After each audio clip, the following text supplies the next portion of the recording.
My name is Micah Schwartzman. I am the director of the Karsh Center for Law and Democracy. Thank you for being here for our third session in this series on the power of impeachment. And today we have with us two members of our faculty, and I just want to say a brief word of introduction of them, and then I will turn it over for their comments. And after that, they'll talk for about 10 or 15 minutes, and after that, I'll open the floor for questions from you, and someone will have a microphone, and we'll come to you so that you can ask your questions, and we can have a conversation. So with us are Ashley Deeks, who is the E. James Kelly Jr. Class of 1965 Research Professor of Law and Senior Fellow of the Center for National Security Law. Professor Deeks teaches courses in national security and international law. Professor John Harrison is the James Madison Distinguished Professor of Law, and he teaches classes about everything. And you may have encountered him in one or more of those wide range of subjects that he is expert on. I'll keep these introductions brief, and then so that we have more time to talk, I'll turn it over to Professor Harrison to start us off. Thanks. Thank you, Micah. One thing about topics like impeachment is that the substance of the legal issues sometimes gets a little mixed up with political issues, views about particular people who are involved.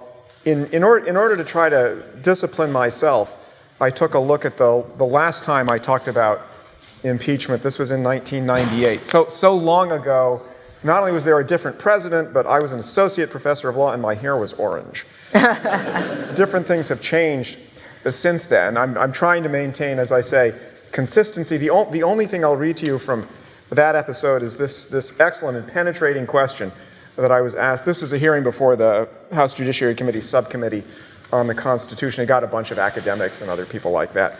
And I got this probing question from the chairman of the subcommittee. Mr. Kennedy, some members ask that you pull the microphone closer. You might think that's a minor matter, but I say the glass is half full. He might have said, some members ask that you move the microphone farther away. So doing better there at least. I have four thoughts about impeachment and national security and foreign affairs. They're at different levels of connection to national security and foreign affairs, but I think all have some connection. The first thing I'll say is specifically about national security and foreign affairs. One argument that is in play these days about what is and is not impeachable when the activity involved has something to do with foreign relations contacts with a foreign government, something along those lines, is the claim that the president has complete discretion in conducting the nation's foreign relations, in making national security decisions. That discretion is conferred on him by the Constitution, and as a consequence, nothing he does in that connection can constitute a high crime or misdemeanor under the impeachment clause of the Constitution. First thing I want to say about that is the claim that the Constitution itself confers on the president discretion with respect to national security, foreign affairs, is that lots of people believe it, lots of people deny it. It is a highly controversial claim. One thing about legal scholarship, maybe this is a good thing or a bad thing, legal scholarship, you've heard the line about how the Supreme Court follows the election returns. To some extent, legal scholars do that, and when there's a controversial president, scholars start writing again about executive power. And so perhaps not surprising, there is another round of scholarship on that question. How much, if any, discretion does the Constitution itself confer on the president with respect to foreign relations, national security matters? And again, the thing I want to stress, I'm not going to get into the details of it now, but the thing I want to stress is that is very much a point of debate. My own view, and this is something I've changed my mind about, maybe since 1998, certainly since the time I worked at the Office of Legal Counsel, I no longer believe that the Constitution confers that discretion. But again, lots of people do, Sai Prakash does, and people have thought that for a long, long time, so it's a respectable position. The important thing to see is that it's contested. The next thing to see is that even if it's true that the Constitution confers substantial discretion on the president in these fields, the next question is whether all that discretion is subject to the impeachment clauses. That is to say, if an exercise of discretion that the president otherwise legitimately engages in is still a high crime or misdemeanor, is that subject to removal? And I think a lot of people who think that, yes, the president has that kind of discretion would say that even so, all of his constitutional powers are subject to removal on grounds that it was a high crime or misdemeanor. If, for example, the president gives a pardon, and the pardon power really is conferred by the Constitution, the president clearly has very broad discretion with respect to pardons. But lots of people would say, and I would say, that if the president gives a pardon in return for a bribe, because the impeachment clause says, impeached and removed for bribery, treason, or other high crimes or misdemeanors, if he does that for a bribe, he can be impeached and removed for that, even though, yes, he has the pardon power and he has a lot of choice in deciding who to pardon. So those are the first two points. The next thing I want to talk about some, and this is a little less connected specifically to national security, but it has relations to national security and foreign relations. The issues that have come up right now are about the motivation or reasons for exercising government power. Presidents routinely negotiate with foreign rulers. Presidents routinely put pressure on foreign rulers to get them to do things the United States wants them to do. That's the great thing about being the superpower, is you can be the one who puts on the pressure. When the Constitution was created, the United States was more likely to feel the pressure. But either way, conducting those negotiations very much part of what the president does. So in the current context, the claim is, well, there are some reasons for doing things like that are okay. There are others that are impermissible. And the line is between what is in pursuit of the public interest, or at least the public interest as the president understands it, and what is in pursuit of a private interest. One thing about the military and national security context, I can't resist raising this. I don't know how many of you are familiar with the story in the Bible of King David and Uriah and the Hittite. Anybody know Uriah the Hittite? Exactly. Uriah the Hittite was a soldier who worked for King David. King David had a reason to get Uriah the Hittite into battle in the front line of battle. King David's reason was related to Mrs. Hittite. Exactly.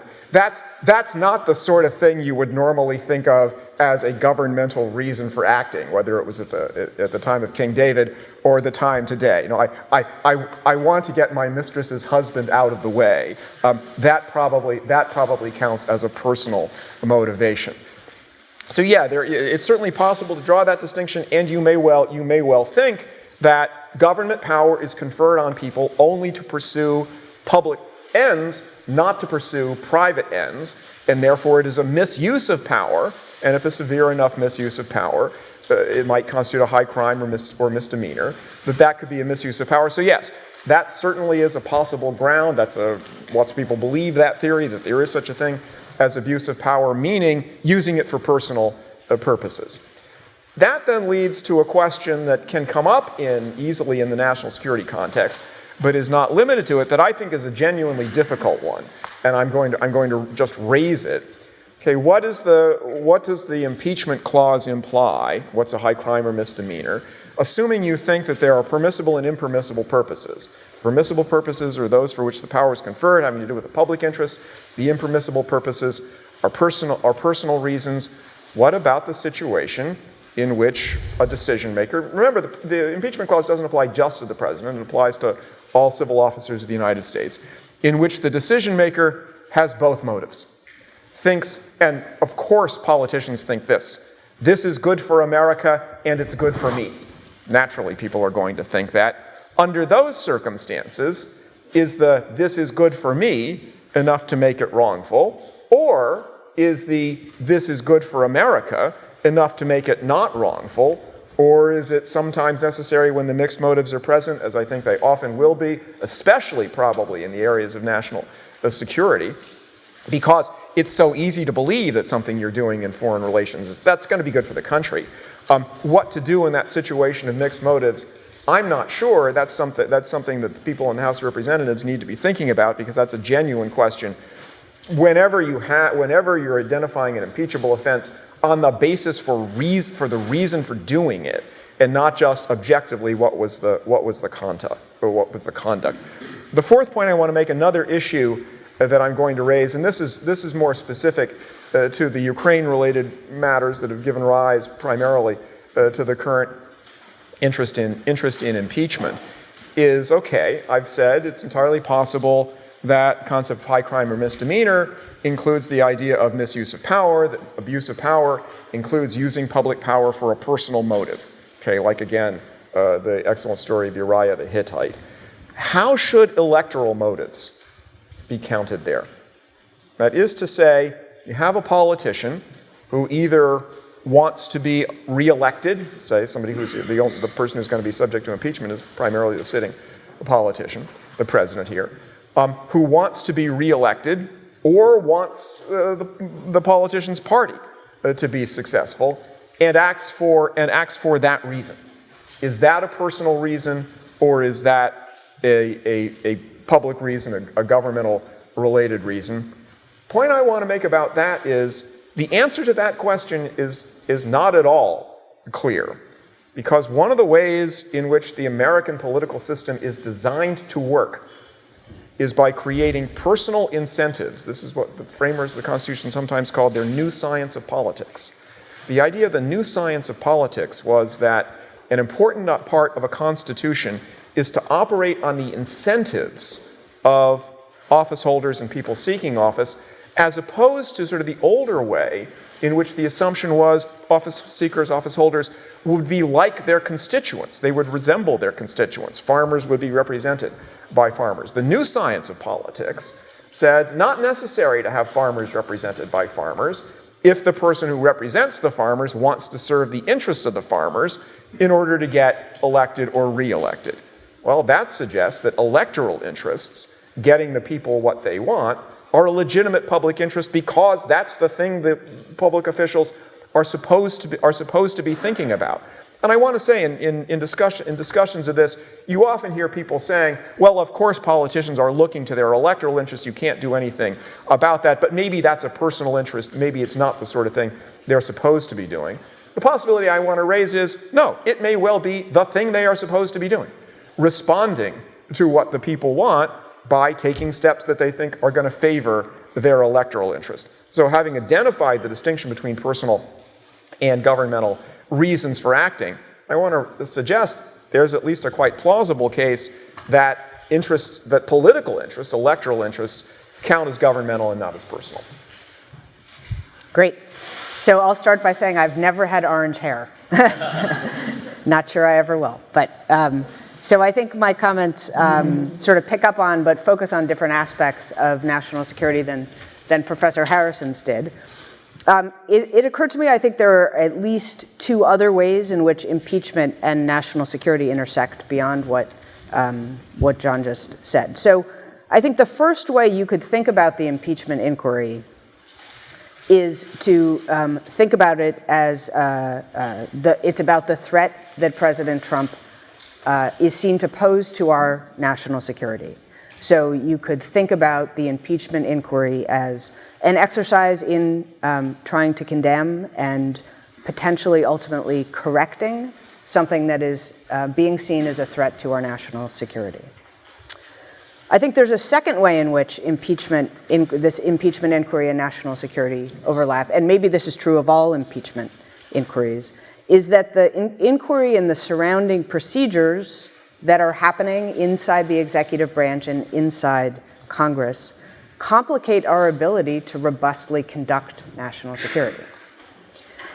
So you might think about those two things and think that you could come away with a sort of a positive takeaway from the first intersection between impeachment and national security, and that is by thinking about the inquiry as an exercise in sending a broader message, both to the country and outside the country's borders, about what the US government expects about its senior-most executive officials when it comes to the country's national security commitments and what it won't tolerate. So there's a potentially positive message to take away from that. I think it is harder to be positive about the second interaction, that is between sort of the messiness and the processes surrounding impeachment. So let me say a little bit more about those two categories. So on the first aspect, here's, I think, how the argument goes. One very significant responsibility of the executive branch is to protect the country and its national security. So we know, John has suggested this, the executive is the most empowered of the three branches in its ability to do this. The president has the repel attacks power, the intelligence, defense, and diplomatic agencies work for the president. They are within executive agencies. The president has access to and almost complete control over classified information.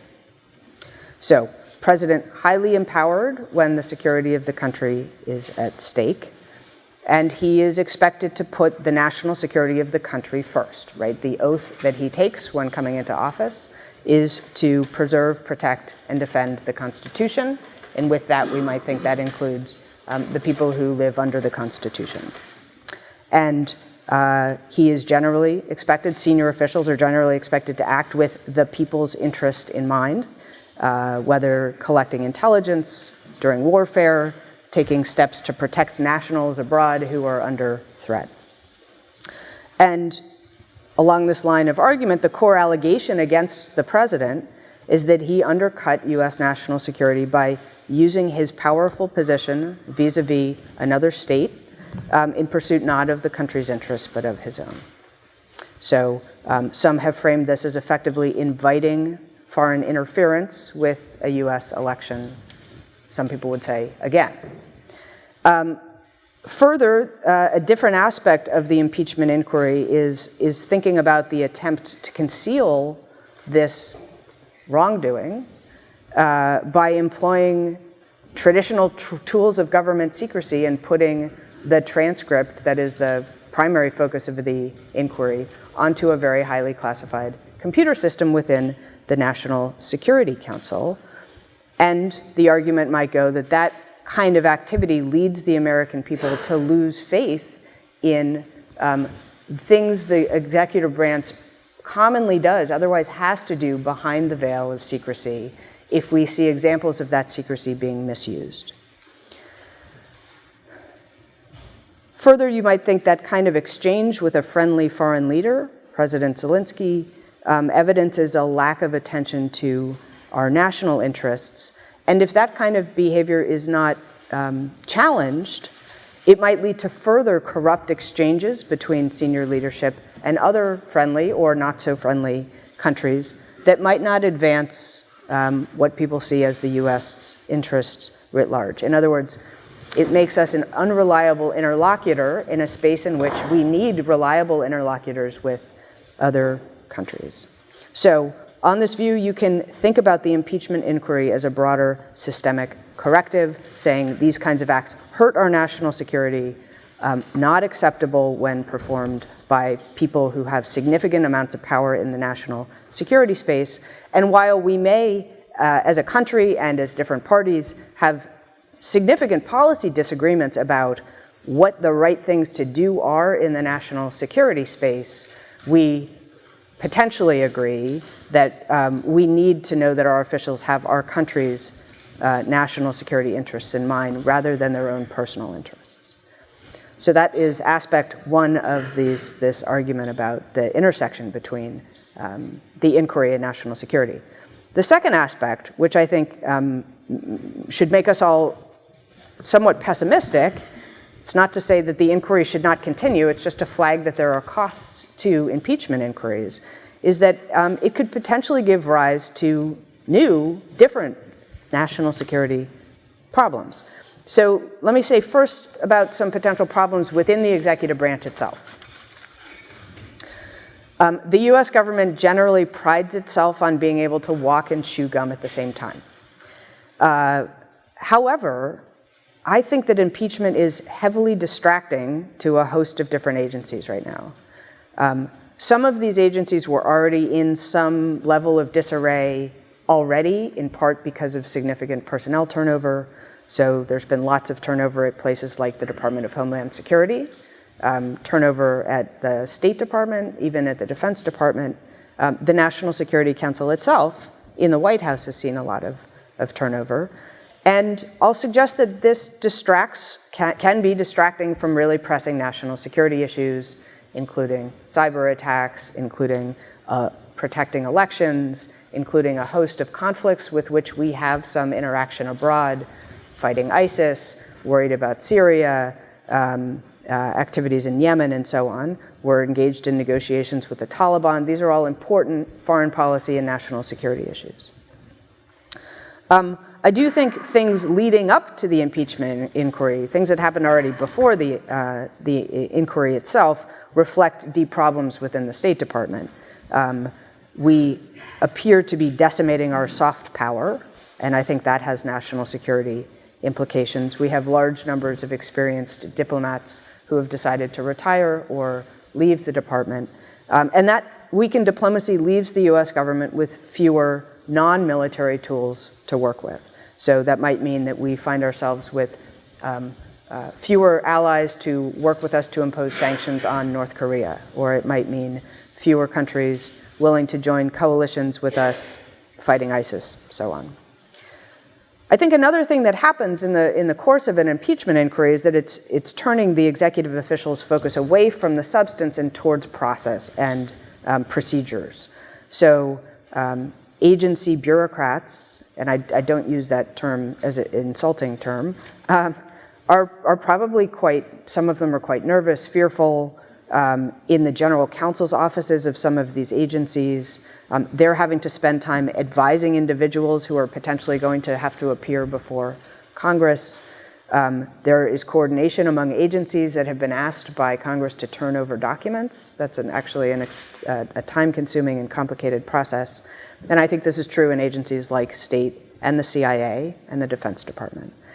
I would suspect, although I can't speak for the president, I suspect that he himself is surely distracted as well, and that decreases focus on a lot of these very hard issues. Questions about what to do in Syria or with Yemen, these aren't easy questions, and if you're distracted, they become harder. I think there are also problems within Congress. Some of them mirror the kinds of problems I've just flagged with the executive. So if Congress is very focused on an impeachment inquiry, that might mean that they are distracted from providing robust intelligence and military oversight. Right? In the classified space, we rely a lot on the intelligence committees, the judiciary committees, the armed services committees. Two of those committees are tied up right now on the impeachment inquiry. Second, I suspect that the partisanship that has followed from the announcement of an impeachment inquiry presumably worsens or at least complicates what can already be difficult committee, minority-majority relationships. Okay, so that's Congress. Third, I do think it is quite possible that enemies see this as a good time to take advantage of our distraction. President Putin, I suspect, couldn't be happier about how everything is going right now in the United States. It is obviously hard to make clear causal claims about the relationship between investigations and inquiries and US policy decisions that we've made over the past few months, but I think surely having a system that appears to be in some level of chaos is attractive to adversaries. I think it's also a problem for allies. So allies like predictability. They like to know what they're going to get when they're dealing with the United States. I think we're in a case in which that is the opposite. I think allies might be more reluctant to make deals. They might be worried about who their interlocutor is going to be in the next couple of months at different levels of government. And they might also possibly be less willing to share information. They might be worried about getting caught up in investigations. We've seen Australia get caught up in this. We've seen, obviously, Ukraine caught up in this as well. And finally, I'll suggest the American public, for those who are skeptical of President Trump and who feel as though what he's alleged to have done is problematic, I think it makes the public less willing to credit the need for government secrecy. And I'm somebody who genuinely believes that there are important places in the government where we have to do things in secret. But uploading a conversation onto a system that's generally used for covert action to conceal an embarrassing phone conversation doesn't give people confidence that the government, when acting in secrecy, is always acting with full integrity. So are there any benefits to that sort of gloomy story? I mean, it may instill some level, some sense within the US government that the truth will generally come out, whether you want it to or not. But I don't want to be too rosy about that. So, on that note, I'll turn it back to Micah. Great. There's a couple of microphones that are here, and if you have questions, we'll pass you a microphone, and the floor is open. Thanks. So sort of following up on that, Professor Harrison, I think there was a piece in The Atlantic last week, I forget who it was by, but that kind of made the claim that for President Trump, the personal and public distinction has effectively collapsed, and that he's sort of speaking of himself as the state and the state as himself, so America's triumphs as his triumphs, and conversely attacks on him as attacks on America and our system. So obviously there's a lot of arguments about whether that's a truly sincerely held belief or that's a cynical ploy to sort of use the power of the office to protect himself. But assuming that it is sincerely held and Donald Trump believes that exposing Joe Biden and keeping him from the presidency is what is in America's best interests, and keeping Donald Trump in the White House is in America's best interests, if you're a Republican senator, is that, voting on an impeachment trial, is that a mens rea defense? Does that suggest that maybe Donald Trump's intent is not for personal gain, but for what he believes is in the best interest of the country? Or on the flip side, does that suggest, even if I wouldn't have voted to impeach otherwise, this guy is such a danger to the country because he no longer has the ability to make this distinction that we need to get him out? Good question, and raises an important part of the impeachment, sort of the larger impeachment problem. The first thing I'm going to say is that for sort of in an ordinary high crime or misdemeanor situation, yes, there is both some kind of conduct requirement. There's both an actus reus and some kind of mens rea requirement. Of course, the mens rea doesn't have to be highly specific, to sort of use common law terminology. I do want to make the point, though, and this is related to some of the things that Ashley was talking about. I do want to make the point, though, that I think this is right, that the idea of impeachment for high crimes and misdemeanors means the argument for impeachment needs to be not just this is bad policy, not just this is destructive of the public interest, but that it is wrongful in the sense of being the kind of conduct that calls for moral opprobrium.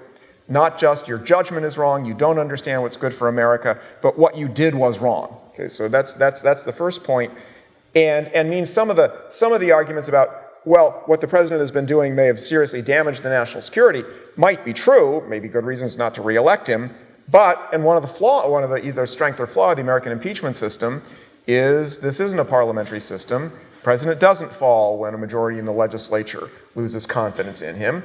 The requirement is narrower than that. The other point, and the thing you're talking about more specifically, I think this is interesting and difficult. Notice these are the specific situations we're talking about where the problem is abuse of power in the sense of public authority used for private reasons. That's a subcategory of impeachment, I think, that very much turns on subjective considerations. That's the thing. What draws the distinction between the permissible use of power and the impermissible use of power is precisely the reason for doing it. You might say, sort of in model penal code terms, this is something like a purpose requirement. That to have that kind of crime, that there are other impeachable offenses that don't have that structure, but this one turns on the motivation.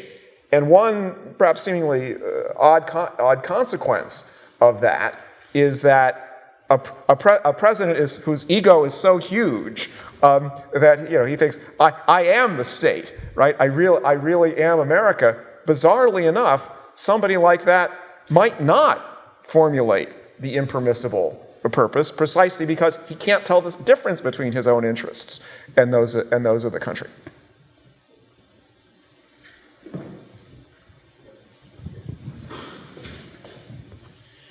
So my question is for Professor Deeks. So you talked a fair bit about the potential drawbacks or the costs of going through with impeachment, and talked a little bit when you were asked a previous question about the benefits.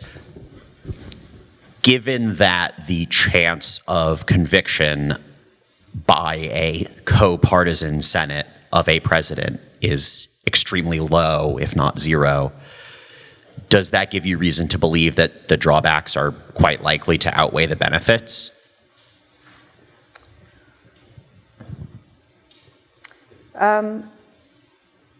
So, I mean, it's a good question. I would say not necessarily, and here's why. If it goes to trial, many allies will be keenly focused on it and will, I think at some level, appreciate the seriousness with which some significant part of our Congress has taken the underlying acts. Many of our allies are very sophisticated consumers of our politics and are probably not assuming or shouldn't be assuming that he will be convicted by the Senate, but will appreciate that this is our Constitution in action, our democracy in action, and that there is very significant concern about the kind of foreign policy / national security conversation that our president has. So I think that's maybe the potential upside of a trial, even if nothing formally happens after that.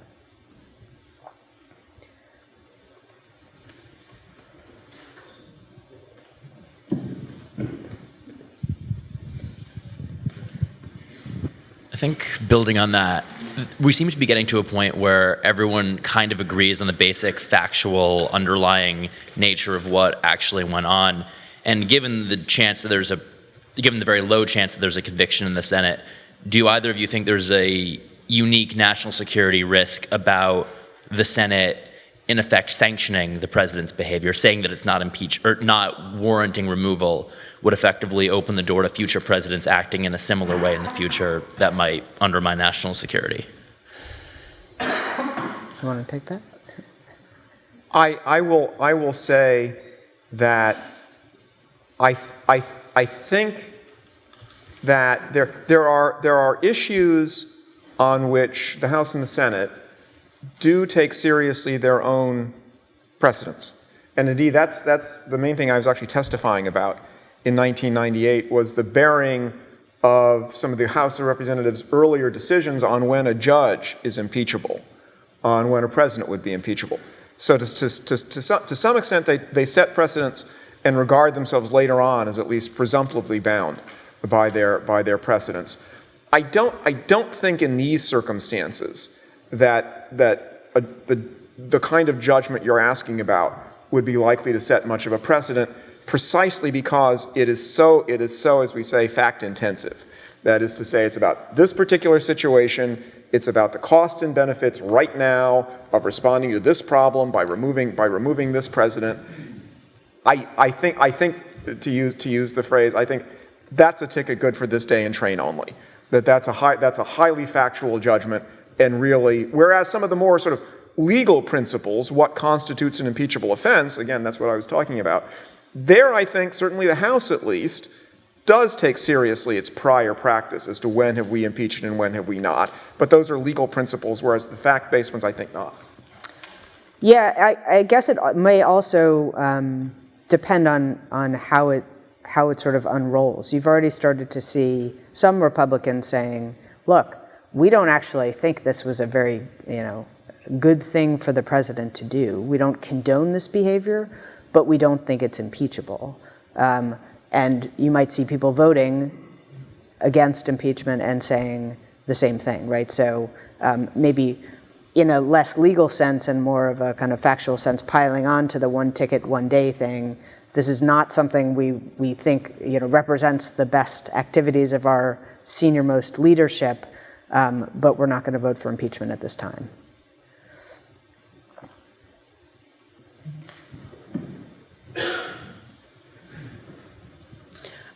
So either one of you could answer it, and excuse me if this is a silly question, but to the extent that the president's actions relate to foreign affairs and that's the basis that's driving the impeachment inquiry, how does the deference to the president on foreign affairs relate at all? Does national security deference affect how the impeachment analysis goes? Well, this was the point you were making right in the beginning of your comment. Yeah, I think that it is that those concepts that you often see sort of elsewhere in American law, like there are a lot of on the relevant instances in which issues like this come before the courts are often highly deferential to the executive branch's position on a lot of issues.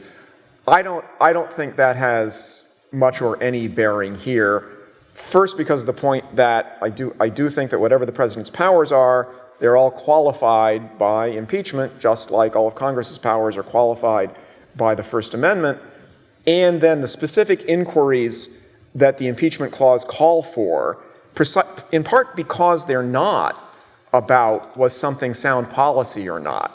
Deference is designed to have courts in particular not making judgments like that.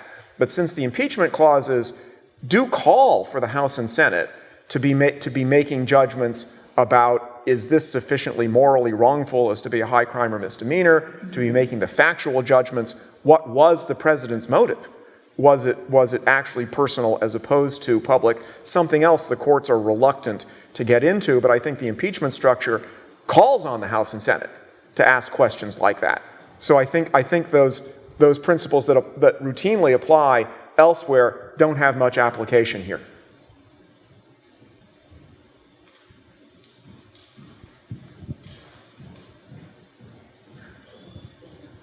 Question for Professor Deeks.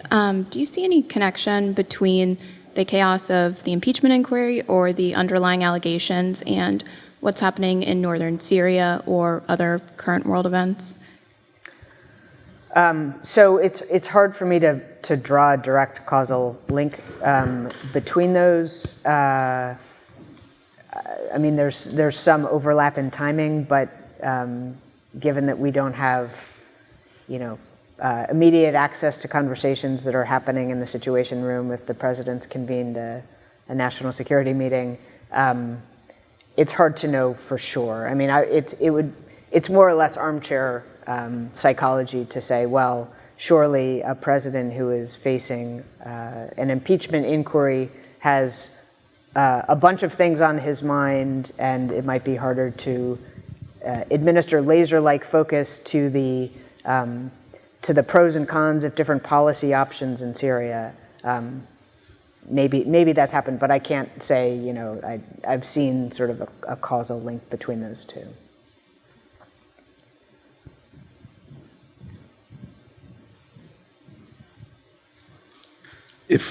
Excuse me, if the president just openly said that this was a personal quid pro quo and that he didn't do it on behalf of the country, and he was still able to get 20 Republicans to protect him from conviction, I'm wondering what the broader institutional damage is if legally he committed impeachable offenses, but for political reasons, the jury doesn't convict him. I mean, I think that's a plausible scenario, and I'm curious what y'all think. Go ahead.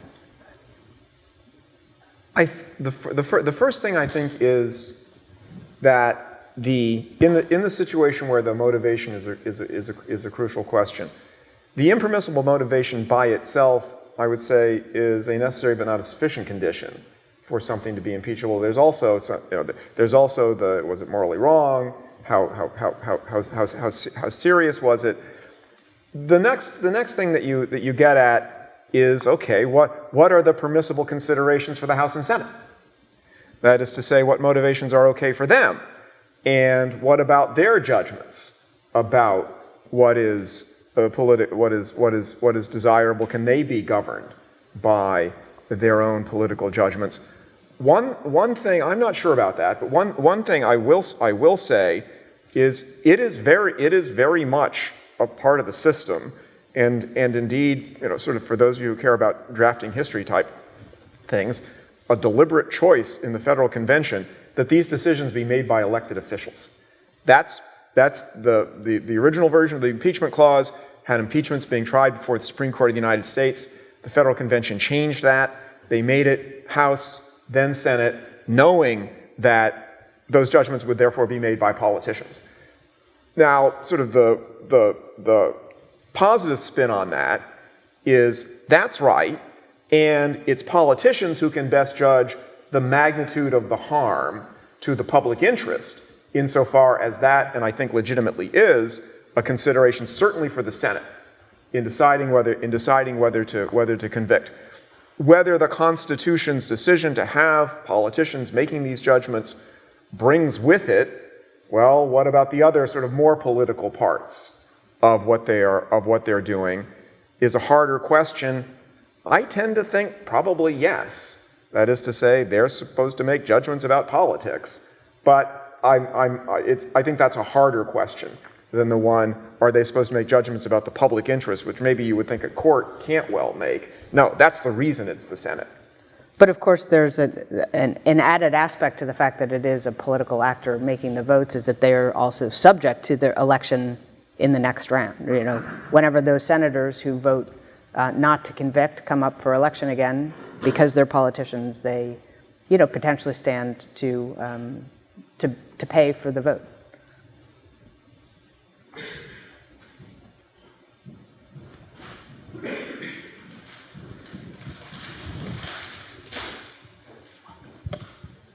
So I've got a question relating to, I guess, more broadly national security policy. Now in the last 4 years, both in the 2016 election and now recently with the Ukraine phone call, we've had allegations on both sides about improper uses of classification systems and classified computer systems. And what exactly do you feel like are the broader implications for national security policy in that those alleged violations seem to have been kind of brushed under the carpet? Because in the civilian world, if at my previous job I'd done something that either of these people were accused of, I would have lost my clearance and would have spent significant time in federal prison. But it almost feels like there's a separate set of rules that the higher-ups are playing by. And do you see that as undermining national security policy for people going forward? So I'll focus on the use of the classified system. I mean, I adverted to this, I think, in my comments that I guess there are different actors you might inquire about. What is their takeaway from the fact that this transfer of the transcript to the classified system happened? So one audience for that is the public, right? And I think not everybody in the United States, but there is some group of people, not an insignificant group, that worries about government secrecy, that worries about overclassification, that worries about the fact that the Freedom of Information Act is not a hugely robust system, and that worries that the executive has very tight control over classification and sometimes refuses to share things with Congress that Congress itself believes that it should have access to. And so if you are in that group of people that worries about this, then this is exhibit A for you to continue to be worried about what's going on behind the scrim of classification that you don't know, and that you worry is being reflective of abuse or poor policy judgments and so on. A different audience is people inside the executive branch, and thinking about, well, is it okay for me to use a system to put, I'll put a sort of a memo that I received that details misbehavior by my inferior officers. I'll put that on a classified system, and then I'll call my lawyers, and maybe they'll tell me to put it on a more classified system. I mean, you want people inside the executive branch to have a good understanding of what's acceptable. When is it acceptable to classify information? When is it not? Who can declassify it, and so on.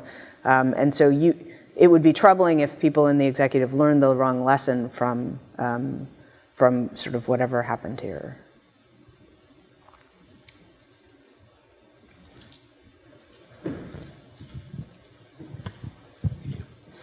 One of the surprising things about at least to me, about the impeachment inquiry so far has been the pretty steady march of bureaucrats, particularly from the State Department, to Capitol Hill to testify about these issues.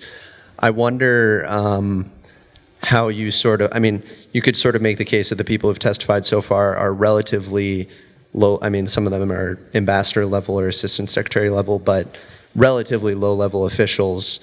Do you sort of foresee a clash over executive privilege coming, and how soon do you think that might happen?